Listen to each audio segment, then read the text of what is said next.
Hello guys, and welcome back to another cold episode. On today's episode, we are taking a look at the best decks to climb in Yu-Gi-Oh! Master Duel. Yeah, it's been a while since I've done a tier list for the metagame, and I figured now would be a good time. And now that I feel a little bit more comfortable with where all of the decks are, and where you're gonna kind of get the best of all worlds, basically. So yeah, we're just going to take a look at all of the best decks and where they are. I believe this is in alphabetical order, but I could be wrong. So yeah, let's just start off here with Blue Eyes. Blue Eyes, I think, is a solid... I'm going to say it's a solid tier 2 for now. I might change my mind on that later, but I do think it's pretty solid overall. It has a very strong end board, which is nice, but it also has the ability to play a lot of non-engine, most specifically hand traps, which are really good right now. So being able to play those is pretty solid. It is weak to a bunch of hand traps like Impulse and like Droll and stuff like that, which are pretty popular. But what deck isn't weak to Impulse right now? Impulse is kind of crazy, so for the most part, I think it's pretty strong.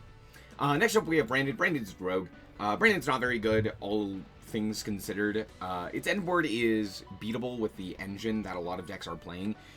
It's susceptible to a lot of different hand traps right now. Again, most notably Impulse. Impulse kind of just absolutely dumpsters the deck, mostly due to the fact that if you have both Ash and Impulse, this deck basically doesn't get to play the game. So there's that. And yeah, it's fine. But it's branded. It's been around for a super long time, and it's going to continue being around. And branded players will tell you that branded is insane. It's not. It's serviceable, and it works, but it's not actually all that great, especially for climbing. So there's that. Next up, Centurion. Centurion's another rogue deck. It's similar to branded, where it's just like, I don't know, the only Centurion players are ever going to play this deck, and it doesn't really do anything particularly exciting. It does make Crimson, which is pretty powerful, and that's kind of it, right? So, yeah, that's mostly it. Next up, we have Crystron. Crystron, I think, is a bit slept on. Crystron still has a very, very powerful end board, and it still has the ability to do that pretty consistently, and due to the fact that that Lancia has seen less play, it makes this deck a little bit more powerful. So all in all, I do think that this deck is just arguably a better deck than quite a few other, combo variant style decks. Being able to end on like multiple spell trap negates is very strong right now due to Mitsurugi being more popular, as well as a bunch of other decks as well. So for the most part, I feel like this deck is still pretty well positioned. It's not insane by any stretch of the imagination, but I do think that it's really, really solid, and it's a bit slept on. Next up, we have Dragon Maid. Dragon Maid, actually, I do think gets a bit of a boost with the new cards, and it's actually worth playing overall now. I think previously it was just like super frustrating because the deck was so inconsistent, but now you do have a lot of one card starters. You have a bunch of extenders. There's a lot of different things that you can actually do now to get into your combo and set up a more of that mid-range style board, which I think is very valuable. I wish it was a little bit better because I think the mid-range style of play is my favorite within Yu-Gi-Oh! But alas, it's not. So overall, it's just rogue. Next up, we have Fiendsmith. Fiendsmith is, as an engine, there's not really a Fiendsmith deck right now, right? But as an engine, I'm going to put it in tier 2. It's a very solid engine overall, and it's a very easy inclusion into a bunch of different decks. So there's that. Like, it's never not. It's not worth it, I guess, is the way that I will put that. It's solid. That's all I can really say. Fire King, I think, is... Oh, where do I put Fire King? Fire King's fine. It's rogue. I would say, you could say, like, oh, what about, like, Fire King? Snake Eye or some... Why is Fire King on here twice? I just noticed that. Whoops, my bad. Yeah. Just like pure Fire King, I guess, is what we'll talk about here, because we do have Snake Eyes, which we'll talk about later. And I do think there's a better variant of Snake Eyes. But, like, just in general, the Fire King stuff is... It's fine. It works, right? It's, like, strong when it gets to play the game. But it's still susceptible to a bunch of different things, like the, like Impulse, right? Granted, it can play around things like Duel and stuff like that, which is at least decent, right? It's not great into those, but it can play around it. So, yeah, it's not great. Tachyon is just not. No, it's very weak to pretty much everything. Most notably itself. It bricks to high heaven. It's just not really all that great. Okay, it doesn't break that often, to be fair. It breaks about as much as Dragon Maid. But the point is that, like, the deck is way more weak to pretty much anything under the sun. Not just, like, Impulse. It's like, yeah, if you imperm it at the right time, if you ash it at the right time, it just, like, falls apart. So there's that. And it doesn't really play well into a lot of established boards, right? And on top of that, its end board is extremely weak. It is basically 2 of the, like, best hand traps in the game, but that's kind of it. Sometimes you'll get a 3rd one, but that's more or less it. You're not really establishing any real board presence yourself, which makes it very easy to just, like, play through. So, I'm going to put it in everything else. Gem Knights are pretty solid. I'm going to put them in tier 2. They still have the, like, FTK variant of it, as what I'm calling it, where you basically end on a floodgate, and you just summon a floodgate, and then stare at your opponent and go, haha, get owned. Yeah, it still does that. Next up, Gimmick Puppet. Gimmick Puppet, I'm going to put in, you know what, I'm going to put it in Rogue. The problem with Gimmick Puppet is that you basically have to go first to FTK your opponent. And again, with Impulse, it makes it worse because now they have an additional thing that they get to do to kind of nix your cards and kind of turn them off, which is very powerful, especially because it's another trap card as well that you can use to interact with the Gimmick Puppet FTK, whereas previously it was like just Imperm and Nibiru that kind of did stuff, at least if you had the field spell, and now it's like, cool, now I have Impulse as well, which just like shuts down the entire deck as well. So there's that. Goblin Biker I'm going to put in everything else. Goblin Biker is really, really bad right now, just in general. I don't really have anything else to say except for, like, you could argue with that it's a rogue deck, but I really don't think it's all that great. I think you're just better off playing almost anything else. Heraldic is basically dead at this point due to the fact that Onomat came out, which we're going to talk about. Onomat, I think, is tier 1. Onomat Ryzeal is extremely powerful. You can vomit out rank 4s like Cyber's decks vomit out Link monsters. You have the ability to end on floodgates with like Protoss and all of that jazz. You have the ability to consistently see the Ryzeal engine, which ends on Detonator, which is a crazy card, and you have a bunch of other things that you can do alongside that. It's very solid at being able to actually play into established boards as well, due to things like Exciton Knight, as well as just the power of each individual card within the engine. So for the most part, I feel like this deck is very, very well positioned. And I'm going to put it in tier 1. Next up, we have Lab. Lab, I'm going to put into, I guess, Rogue for now. I still have yet to play it post-ban list with the release of the furnitures. I don't know how much that changes. The thing is, again, Impulse. Impulse is very, very prominent right now due to multiple of the top decks being able to play it. And because of that, you're oftentimes having to fight through that, Ash, Bell, etc., which a lot of people are playing, which makes it just harder to play at Lab. On top of that, playing into established boards is very, very difficult, like the Mitsurugi board, like the Malice board, etc. There's a ton of these boards that are just, like, very difficult to actually beat, right? And so, for the most part, I don't really think that it's that well positioned. Next up, we have Lunalight. Lunalight I'm going to put into tier 3. The problem with Lunalight in Master Duel is that while, yes, it is a best of 1, meaning that if the opponent ends up on, you know, multiple Liger Dancer, you're off to the races. The problem is, half of the time you do have to go second, and this deck is not great at going second. It can, right? It very much so can. But the problem is, 1, you don't have Baguska, which means that even if you do have the 2 Liger Dancer, there is a high chance that the opponent has the ability to circumnavigate that, at least in some capacity, not consistently, right? But there is that chance that, you know, your opponent has like a Kaiju and then it can like beat the other one, which is not exactly inconsistent, right? A lot of people are also playing Hate for this, which is why I'm putting it in tier 3.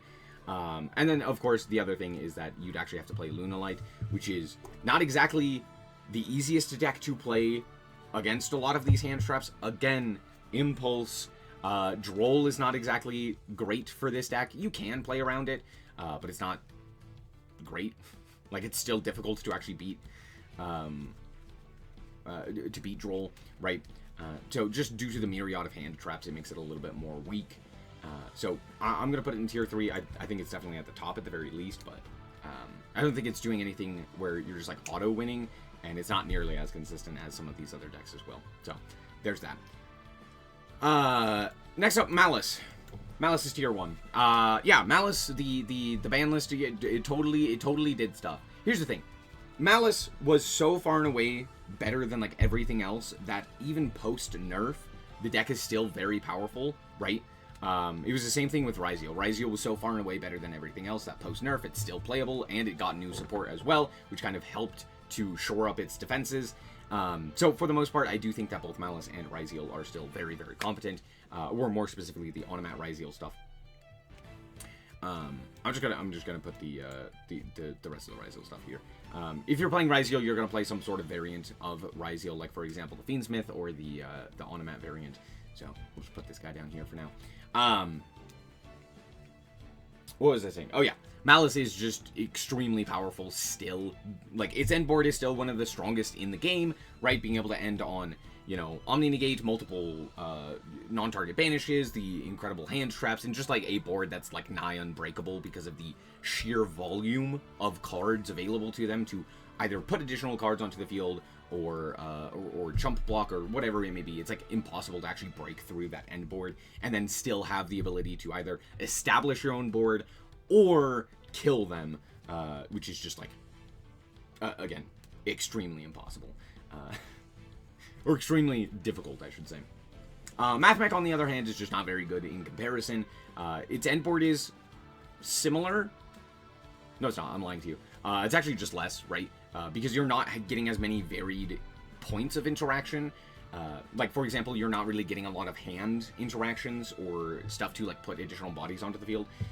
So there's that. It's also more susceptible to hand traps than I think Malice is. Malice, if it gets the ability to start playing, just does way more. So, yeah. For the most part, I'm going to put this in Rogue. Well, I'm going to put it in tier 3. I don't think it's that bad. But there we go. Melodious, I think, is actually pretty solid. Just in general, I think its end board is extremely good, just in general.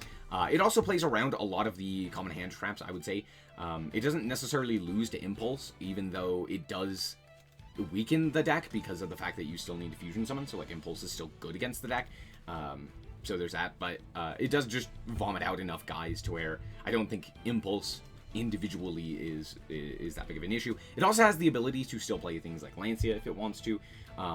But it also can play Herald of Orange Light, which is a very, very powerful card, which I think is one of its boons, and is genuinely one of the reasons it's up here. Memento is still good.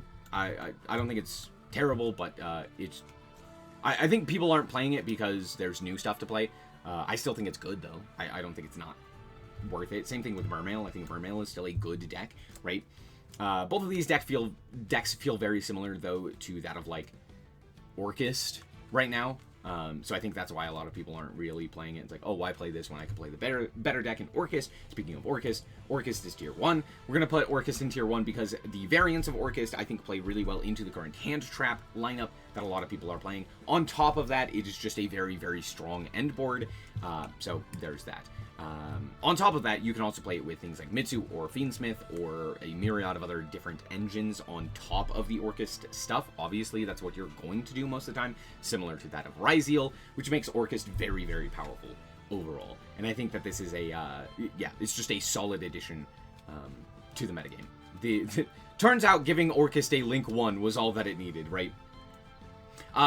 Speaking of tier 1 decks, Mitsu. Mitsu, I think, is the best deck in the game, or more specifically, the Mitsurugi engine. I think Mitsurugi just has way too much going for it in general, right?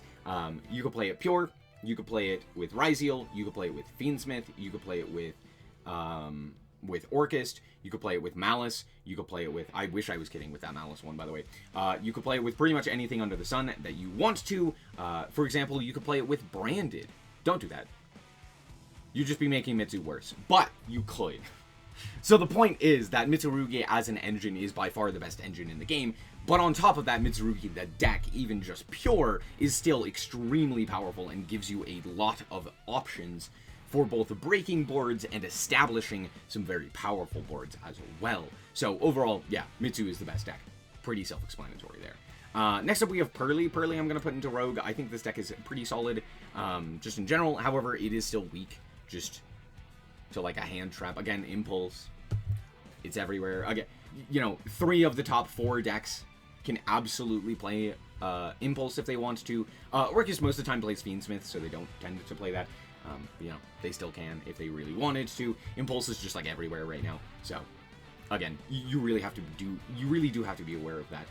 But on top of that, things like Ash and Droll and what have you are a bit of an issue for Pearlies. Raid Raptor's not very good. Hey, turns out ending on a big Towers monster when a big Towers monster deck is also in the metagame is not necessarily a good idea. So, yeah. Also, it's very susceptible to every hand trap. Most notably, the draw hand traps in Fualos and Maxi, which makes it just significantly weaker. On top of that, even like Perulia and Meowls are pretty decent against this deck. Sky Striker. I'm going to put Sky Striker in tier 3. I think that this deck has a lot going for it. However, it's still not really capable of establishing its own board, which means it does have to play into established boards more often than not. Because, again, it's like end board is, I don't know, kind of... It's pretty weak, right? You're kind of hoping and praying that you draw enough interactions that are serviceable, but again, for the most part, it's not actually all that great of a turn 1 end board. That being said, its turn 2 is very powerful. However, it still doesn't have the ability to push through a lot of these well-established boards, like all of the tier 1 decks. Pretty much every single one of the tier 1 decks just eats Sky Striker alive. That being said, it can beat pretty much every other deck in the metagame, which is why I think that it's still fairly well positioned, and it can still beat a lot of those top tier decks as well. It's just like it's more difficult if you're not playing those hand traps to really slow them down. So you're just kind of hoping and praying for like Maxi or Fua or something. Next up, we have Snake Eye. I don't know. Snake Eye is still like crazy. It still ends on one of the craziest end boards all together. It is weaker overall, but like it still has the ability to play the Fiendsmith stuff and to like Droll itself so that you don't have the draws, which is one of the things that Orcus does so very well, is that like you do the Orcus combo without ever having to actually search any cards, which means that if the opponent goes for the Maxi, you can just be like, cool, I'll just Droll myself, and then I still get to make what I want overall. So yeah. I mean, you do technically search in that combo. I'm not saying you don't, but it's like you don't have to, right? In order to do the combo, you don't have to do the search to still end on a fairly decent end board. Or you could search like once and then, you know, Droll afterwards. So, anyway, what was I saying about Snake Eye? Snake Eye still ends on an insane end board. Still has some very powerful options available to it, just in general. So I feel like it's a little bit better than a lot of these other like combo decks and stuff like that in Rogue tier. Sprite is Rogue. I still think Sprite has the capability of kind of putting out some very solid end boards. It still has the ability to play a lot of non-engine. It is weaker to hand traps just in general. So I think Rogue is fairly solid. Stun is still Rogue. Yes, the new Morganite cards do allow stun to kind of technically do a little bit more, but realistically it's not a ton more. So there's that. Tier Lament I'm going to put into tier 3 as well. Tier Lament is fine. It has the ability to kind of like play the game at the very least, but it's not really doing anything too noticeable. So there's that. Yeah, that's pretty much it. Tenpai. Tenpai I'm also going to put into tier 3. Tenpai, I think, still just OTKs very effectively. So, yeah, that's pretty much it. You're more inconsistent, which sucks, but, I mean, it's still Tenpai. Play a million draw spells, and then just Tenpai your opponent. Voiceless Voice, I think, is Rogue. I don't have anything else to say. It's Voiceless Voice. There you go. Infernoble I'm going to put into everything else. I don't think that deck is very good right now. Just, it's so susceptible to the draw spells in particular, as well as Droll. So it's just really, really weak right now.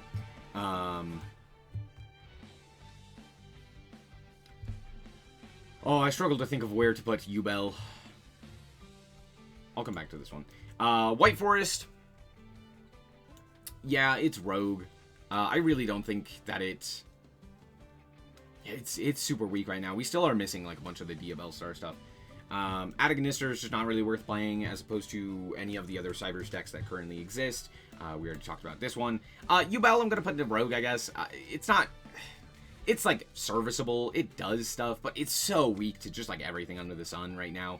I guess the big thing is, like, Phantom is still pretty solid, right? Like, that's still a really good card, but... I don't know. I feel like it just dies... One, it's very difficult to play into an established board right now with Yubel. So that's like a big downside. But two, so many other decks have the ability to establish such insane end boards that this one's end board is no longer that crazy. Which means that most of the time, while it is a very powerful end board, people are just like prepared for that kind of thing. So I don't really think it's really well positioned. And for the most part, it's just more inconsistent than all of the other top decks. So I don't really think that it's really getting anywhere. But that's going to be it. Yeah, this is my tier list. A lot of tier 1 decks. I think there's a lot of really solid options right now. And then I do think that it kind of falls off pretty... Well, I do just think it falls off a little bit. I think, honestly, this is a much closer metagame than I think previously. Like, as much as I say that Yubel is not very good, I still think that it is competitive with pretty much every other deck here. I don't think that there is a deck that's, like, so far and away above everything else. Even though I said Mitsu is clearly the top dog, I don't necessarily think that it's unobtainable, that, like, no deck can really beat it, or, like, come close to beating it. I think that there's a lot of just really powerful things in the current metagame. So, there you go. Thank you guys so much for watching. I hope that you guys did indeed enjoy it. If you did, a like is very much appreciated. And remember to always stay frosty. Bye-bye.